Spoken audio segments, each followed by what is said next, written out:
Todos, dia. nós temos uma grande alegria de ter conosco o professor Ivan da Costa Marques, que é o professor do HCTE há muitos anos, tem muitos alunos e tem uma carreira intelectual muito profícua, uma carreira de empresário, uma carreira de professor, uma carreira de criador muito grande. E gostamos muito de tê-lo aqui conosco para falar. O seu tema de hoje atravessando fronteiras entre as ciências naturais e as ciências humanas e sociais. Quer dizer, estamos aí discutindo a multidisciplinaridade, a transdisciplinaridade, essas passagens importantes para todos nós do HCTE. Antes eu queria só dar um informe rapidinho com uma ideia que a Ju trouxe. Tem vários alunos que têm muitas faltas já nesses últimos dias. Alguns com 3 faltas e tal. Ela sugeriu que os que faltaram poderiam ouvir as palestras que estão postadas no Facebook e fazer uma pequena análise dessas palestras para demonstrar que houve um entendimento. Em caso isso ocorrendo e eu recebendo umas 2 folhas de análise sobre isso, eu daria presença para essas pessoas que faltaram. Tá bem? Então, professor Ivan, por favor. Obrigado, Nécio. Obrigado pela introdução aí excessivamente generosa. E, bem, o tema que eu queria ver com vocês é essa questão de atravessando fronteiras entre as ciências naturais e as ciências humanas e sociais, né? Porque, normalmente, existe uma lacuna muito grande entre o que se pensa que as ciências naturais oferecem e atingem como conhecimento e o que as ciências sociais, humanas, sociais e sociais aplicadas, como se diz, também oferecem como conhecimento. E o que eu queria, ou tenho a pretensão de fazer aqui, é oferecer uma maneira de entender as duas nos mesmos termos. Quer dizer, então se isso aqui for, se eu conseguir, né, nós vamos ter a oportunidade de poder entender as ciências naturais, os fatos das ciências naturais, nos mesmos termos que os fatos das ciências humanas, sociais e sociais aplicadas.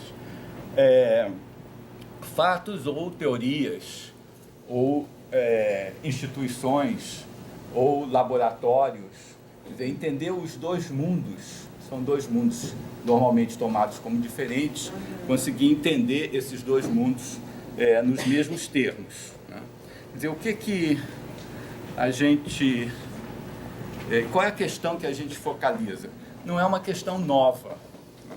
É uma questão antiga, muito antiga, mas para pegar, inclusive, assim, as últimas décadas, né, vários autores consideraram essa questão. Como é feito um fato? Ou como o objeto chega ao coletivo? Como é que uma percepção de um objeto pode ser compartilhada num coletivo? Que é uma necessidade, inclusive política, né? Quer dizer, se nós aqui resolvemos fazer alguma coisa junto, uma primeira coisa que a gente precisa ter é um mínimo de concordância sobre o que a gente vai fazer, né? Sobre que objeto que a gente vai atuar, né? Ou como a política da experiência produz uma experiência tão distante de toda a política. Porque quando se fala nas ciências naturais, né, se admite, ou pelo menos é o senso comum hoje, né, não quer dizer que venha a ser ou que continue a ser o senso comum, que, por exemplo, átomo não tem nada a ver com democracia, né? A lei da gravidade não tem nada a ver com todo o mundo dos homens e mulheres, né, dos seres humanos entre si. Quer dizer, isso é uma divisão que fala dos objetos em si, né? Então são os átomos, os corpos que estão aí, as flores, as folhas, as árvores, as florestas, o cometa, as rochas e também, inclusive, as nossas células, né? Tanto a física como a biologia, a química, são disciplinas, são maneiras de conhecer, de acumular conhecimento, mesmo que às vezes essa acumulação tenha rupturas, sobre o que se diz que seriam objetos, ou seria o mundo das coisas em si, né? E que é um mundo totalmente separado do mundo dos homens entre si, das mulheres entre si. De um lado você tem as coisas em si, que a gente normalmente reduz tudo isso à palavra natureza, e do outro lado você tem os homens entre si, que tudo isso é reduzido numa palavra que é sociedade. Então, de um lado natureza, de outro lado sociedade, né? E outra maneira de colocar essa mesma questão, né, pelo sociólogo inglês bem conhecido, aí, o David Block, ele faz trabalhos inclusive sobre a matemática, né, é como o conteúdo emerge do contexto. Então, nessa travessia, né, das ciências sociais para as ciências naturais e vice-versa, nós vamos estar sempre lidando com essa questão que está aí expressa. Tá? Assim, para a gente introduzir essa questão na forma mais geral possível, eu vou, inclusive, pedir desculpas aos que já viram isso, mas eu queria passar um trecho de um filme que leva 1 minuto ou 2 minutos, né? Que é um trecho daquele filme Uma Mente Brilhante, que conta uma história romanceada da vida do John Nash, né? Que é um economista e matemático, que inclusive depois ganhou o Prêmio Nobel, e ele está conversando, o trecho é rápido, mas não sei se vai sair o som, então eu vou falar. Ele está conversando com uma aluna, com quem depois ele se casa num jardim de noite, e aí ele pede a ela, depois de um pouquinho de conversa, ele pede a ela para dizer um objeto. Isso é um objeto, uma forma. E ela fica espantada, assim, uma forma, um objeto, um animal, qualquer coisa. E ela hesita um pouco, mas acaba dizendo um guarda-chuva. E aí ele aponta para ela, no céu, um conjunto de estrelas, né, em que os dois são capazes de reconhecer ali, né, um guarda-chuva. Tá? Vamos ver, então. Vamos ver. O som acho que não está funcionando, mas não é essencial. Alguém não assinou? Daí o João está chorando para sentar a máscara.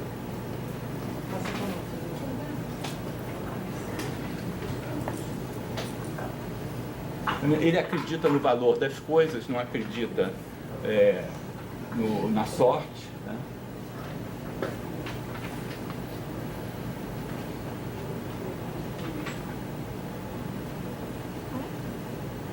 E a gente começa a falar das estrelas, né?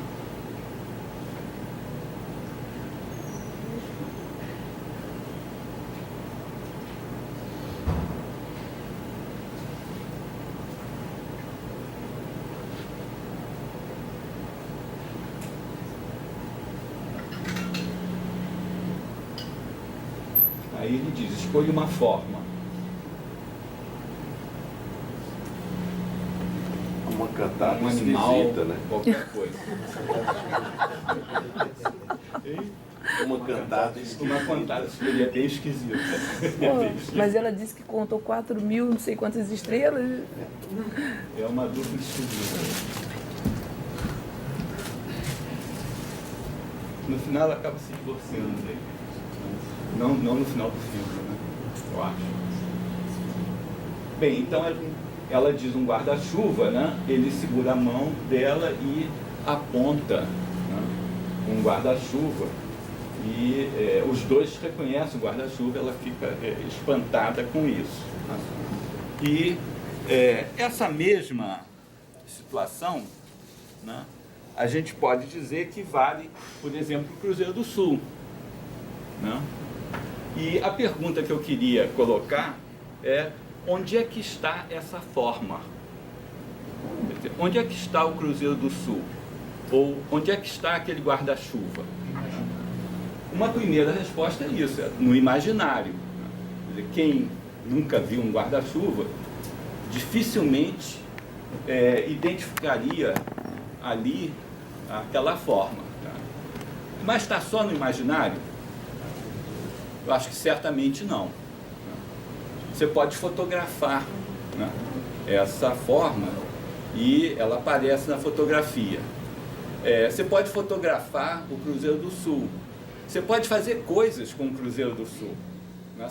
Nós sabemos, se você estiver no mar, né, durante séculos, a principal orientação dos marinheiros, se você quadruplica, eu acho, ou quadruplica mais uma vez e meia, mais meia vez o eixo maior da cruz do Cruzeiro do Sul, ali, se você está num lugar onde você não tem nenhuma outra orientação, ali está o sul. Né? Então, se você estiver num navio no meio do oceano, isso pode ser uma informação crucial, absolutamente crucial, para você saber em que direção você está. Mas essa forma que a gente vê daqui, a verdade astronômica vai problematizar essa forma. Porque ela vai dizer que aquela estrela, por exemplo, a intrometida ou uma outra pálida, está mais distante da mimosa do que uma estrela que a gente vê no horizonte. A gente vê muito mais distante quando a gente olha a partir daqui. Né? Porque quando você considera, aqui nós estamos considerando, nós estamos perdendo a noção de profundidade. Né? E a astronomia vai considerar um espaço de 3 dimensões, então aquela estrela que a gente vê ali a partir desse ponto, ela pode estar muito mais longe das outras que a gente vê do que uma outra que está no horizonte. Né? Depois, parece uma coisa muito fixa, né? Mas a gente sabe que a proporção que o planeta vai se deslocando e o sistema solar vai se deslocando, essa forma ela vai se modificando. Né? Pode levar muito tempo, mas ela vai se modificar. E se a gente quiser continuar vendo essa forma, nós vamos ter trabalho. Eventualmente a gente pode ter muito trabalho. Né? Dependendo da trajetória do planeta, a gente pode ter que sair da Terra para continuar vendo o Cruzeiro do Sul, né? Procurar um ponto, uma perspectiva de onde a gente possa ver. Né? Então, essa forma, ela não está fixa. Né? A pergunta é: onde é que está essa forma? A gente pode fotografar, ela não é fixa, ela varia, ela exige trabalho para se manter como um objeto estável. Com licença, tá? Ela está com dificuldade de ouvir. Quer sentar? Sentar aqui? Está tendo interferência, acho, do áudio dali, e eu não consigo ouvir a sua voz ali. Você quer? Pode ser. Vai seguir? Desculpa, professor, interromper. Não. Quer sentar nessa cadeira? Não é melhor? Desculpa, professor. Senta aqui nessa cadeira. Senta aqui. Senta aqui que você vai. Aí. Obrigada, desculpa. Aí você vai. Então, como eu ia dizendo, onde está essa forma? E a resposta que nós vamos oferecer aqui, a partir dos estudos de laboratório, isso vai ficar mais claro daqui a pouco, né? A partir do que eu chamo a entrada, e outros chamam a entrada da antropologia no laboratório, é que essa forma está na relação. É o que se diz assim, seria uma abordagem não essencialista do mundo. Onde é que está essa forma? ela está na relação, uma relação que implica a nossa imaginação, a cultura, implica o olho humano, né? Implica os corpos que estão lá, implica a propagação da luz, implica a característica desses corpos celestes. Então, é uma justaposição de muitos elementos em fluxo, muitos elementos que não são fixos. Essa é uma justaposição provisional, quer dizer, ela é sempre provisória, desses elementos heterogêneos, é o olho, a cultura, a luz, né, a posição do planeta, que dão uma estabilidade provisória a essa forma e a esses objetos. Então parece esquisito, mas o caminho que a gente vai seguir é que tanto o átomo como a democracia são formados, são constituídos, são estabelecidos por uma justaposição provisional de elementos heterogêneos. Não são algo que você possa dizer que está lá. Quer dizer, você não tem uma hipótese fundamental da ciência moderna, é que ela descobre as coisas, né? Então, o átomo está no mundo e você descobre. Lavoisier, o oxigênio está no mundo e Lavoisier descobre, mas ele já estava lá antes dele descobrir, né? Nós vamos nos afastar dessa posição, que é a posição hegemônica, para entender as formas de conhecer conhecimento, de construir conhecimento. A gente vai se afastar disso e colocar, então, uma outra abordagem, né?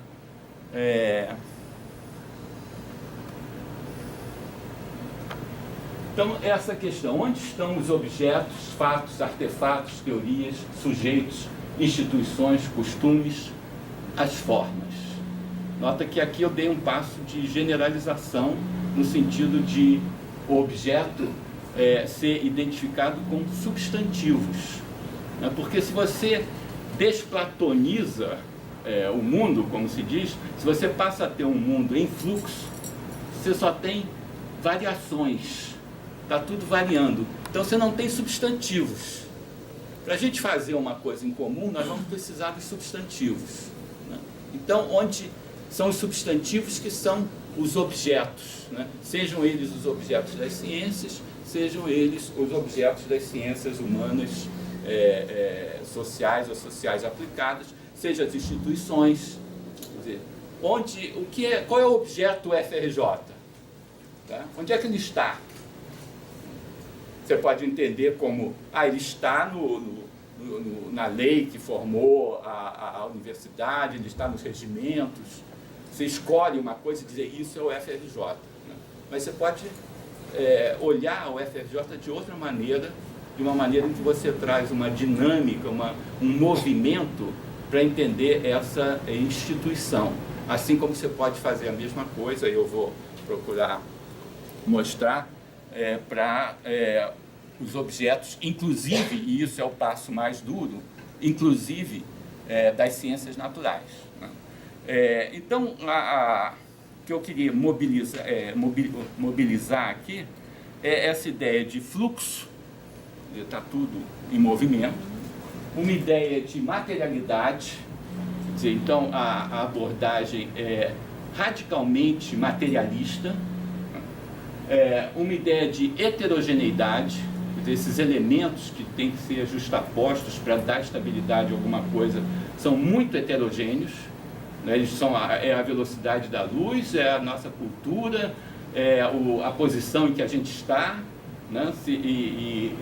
Então são coisas muito diferentes que têm que ser justapostas para ter uma estabilidade, e a ideia de co-construção, né? Ou de justaposições, quer dizer, quando um casal reconhece aquele guarda-chuva, o guarda-chuva está lá, mas o casal também é construído nessa operação de reconhecimento, né? Então você rompe muito aquela relação que eu disse que é fundamental para a ciência moderna, na visão hegemônica da ciência moderna, que é uma relação entre o sujeito e o objeto. Quer dizer, o objeto está lá e tem um sujeito cognoscente que descobre, que estuda algo que está separado dele, né? Todo o treinamento na física, na química, na engenharia, é feito a partir desse pressuposto, separação de sujeito e objeto, né? E nessa abordagem você problematiza e atravessa essa fronteira, né? Então, o sujeito ele é co-construído com o objeto, né? Eu acho que isso vai ficar um pouco mais claro daqui a pouco. Né? Então, se esses elementos, quer dizer, esses objetos, fatos, todas essas entidades, né, esses substantivos, né, são feitos através de uma justaposição provisional de elementos heterogêneos, como que isso acontece? Né?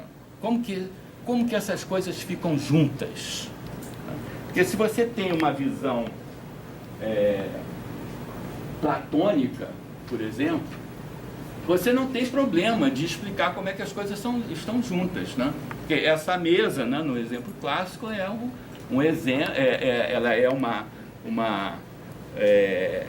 ela é uma existência de um particular que, na verdade, é uma cópia, né, imperfeita da ideia de mesa, que é o que realmente existe para Platão, por exemplo, o mundo das ideias, né?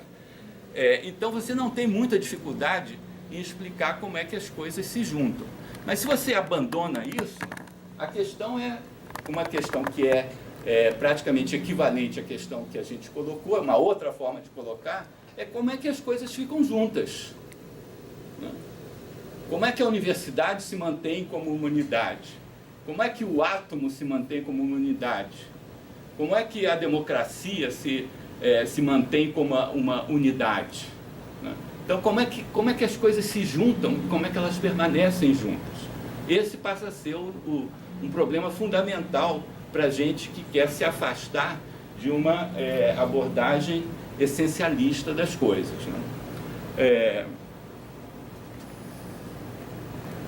E a nossa ideia de base é a noção de inscrição, tomada de empréstimo a Derrida, que ela designa uma operação anterior à escrita. E ela vai nos servir para resumir os traços, os pontos, curvas, histogramas, números, registros, espectros, gráficos. Todas as operações que são feitas, especialmente pelos cientistas, para estabilizar um objeto de conhecimento. E as inscrições são anteriores à escrita, a noção de inscrição. Então, ela por exemplo, uma trajetória de uma partícula numa câmara de bolha. Algo faz aquela diferença, faz algo que ainda não tem, que não está definido como objeto, algo que ainda não tem forma, né? Se você está estudando as partículas, elas ainda não estão configuradas, né? Você não está olhando ela depois de configurada, depois de estabilizada, você diz, esta é a partícula tal, x, y, z, você está olhando antes. Então, o que você vê? Você vê um traço, você vê uma marca, né? Você vê um rastro de algo que não tem forma, que se encontra com, normalmente, um instrumento. Pode ser o instrumento pode ser, não precisa ser uma câmara de bolha, né? Ele pode ser uma medida. Ele pode ser uma medida de um termômetro, né? Ele pode ser uma anotação, em que aí você faz, mas é um encontro de algo que ainda não conhece, ainda não é conhecido, né? Algo que está se procurando estabelecer e conhecer, com uma outra coisa que é um instrumento dessa operação. a forma, né, a inscrição, ou a forma da inscrição, aparece nesse momento, né? Então, a noção de inscritor, quer dizer, o instrumento, tem uma consequência crucial, né? É que estabelece uma relação direta com o que se poderia, ir botando bastante aspas, uma substância original. Essa frase é quase um recurso didático, né? Porque nós não vamos ter substâncias propriamente originais, né? Já que nós estamos abrindo mão de uma coisa essencial, de um essencialismo, nós estamos nos afastando do essencialismo, nós não temos mais essa facilidade de dizer que as coisas são formadas a partir de substâncias que estão lá dadas ou que sejam existentes antes das outras coisas, né? Eu trouxe aqui essa fotografia de uma câmara de bolhas no acelerador linear esse eu acho que é de Stanford. E os exemplos que eu vou dar são quase todos baseados nesse livro. Eu vou adiantar esse livro que chama A Vida de Laboratório, do Bruno Latour e do Steve Unger, né? Mas esse exemplo é de um outro livro da mesma época, da Sharon Troick, que ela estudou as comunidades de físicos que estudam partículas de alta energia. E olha o que ela diz, essa frase dela, né? Eu queria prestar atenção a essa frase, né? Os acontecimentos na Câmara me davam a impressão de que eu estava de fato vendo os constituintes fundamentais da natureza em ação, como se através de um gigantesco microscópio. Não era fácil me lembrar de que eu estava vendo sinais, rastros, né? Produzidos por uma máquina projetada para reagir de uma forma estilizada aos estilhaços de uma colisão ocorrendo sob condições artificiais e altamente controladas. Eu não estava olhando o mundo das partículas subatômicas por uma janela.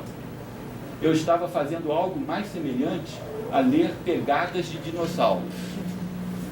A gente não sabe a forma do dinossauro, a gente tem uma pegada. A forma mesmo, nós não somos mais capazes de ver, já passaram.